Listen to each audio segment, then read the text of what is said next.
Now these 16 steps are pretty much the steps that you're going to have to go through for any turbocharged manual transmission Subaru vehicle. So I'm going to take the time to walk through each one of these steps carefully and try to walk you guys through all the little procedures involved in each one of these steps. This is my 1998 two-door coupe. It's got a 2005 WRX engine swap, and the engine's got a blown head gasket.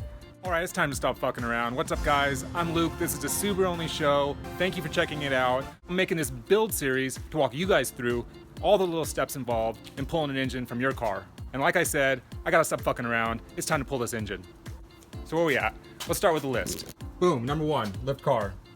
Okay, number one is lift your car. Get yourself a jack, some jack stands, and lift this sucker up.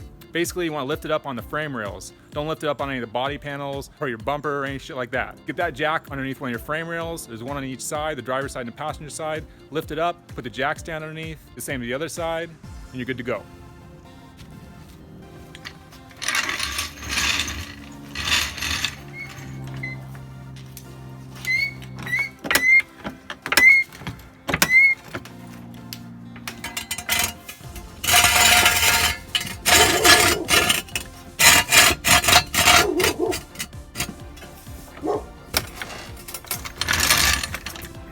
Okay, do that on both sides and you are done. The car's jacked up. Now why do you need to have it jacked up? For several reasons. We're actually going to be draining the coolant and removing that radiator, and jacking the car up makes it a lot easier to do that step. And we'll also need to get to those lower engine mount nuts. So you got to have the car jacked up, unless you got a raised car. I'm pretty sure I've actually done this whole process in a Forester without jacking it up at all.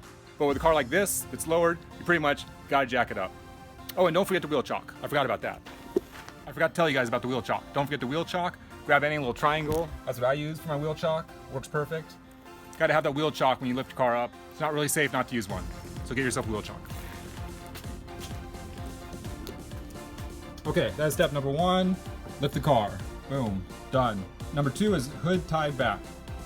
Okay, now what do I mean by hood tied back? As you can see, this hood is at like this 70 or 75 degree angle. And what I want to do is I want to tie this hood so it's straight up. That way, you have way more access to the engine. It makes it a hell of a lot easier to pull this engine out when you have the crane hooked up to it and you start yanking that sucker out. So tying that hood back makes this whole process a hell of a lot easier, and it only takes a few seconds.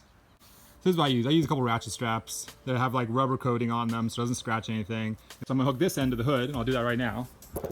Basically, pull this around and just kind of hook it in right like that, right? Okay, so you hook it into your hood latch like that, and that strap kind of goes over to your hood, goes down over the back of your car, underneath the car, hooked up right there on the little muffler bracket. And that's a good anchor point. You gotta undo this little sucker, don't forget that. You basically just grab this end, and let's see if we can lift this hood up. Like that, pretty much, boom, like that. All right, you see how much more open that is? Gives you way more access to the engine bay. So when you hook the engine hoist up, it's way easier to pull that engine out. So also note, it's not perfectly 90 degrees straight up. I like to have it leaning forward just like 5 degrees or so it doesn't actually fall backwards and bend your brackets. So have it just shy of a full 90 degree angle. That's step number two, hood tied back. Let's mark it off the list. Bam, hood tied back. Step number three, battery and washer reservoir. Okay, for your battery and your windshield washer reservoir, these are pretty straightforward. I already have my battery out, so there's nothing for me to do here. Basically, just take these two terminals off and take off the two brackets and pull that sucker out of here. You need to get that battery out for sure. And for your windshield washer reservoir, basically you have two 10mm bolts right here. Those are easy.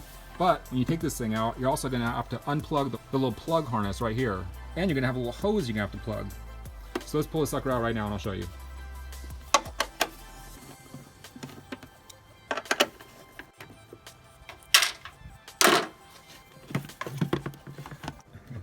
Okay, here's that little plug. And basically to remove this sucker, you need to depress this little tang right here. And that's gonna push down and release a little clip inside. So let's see if I can do that right now. Boom.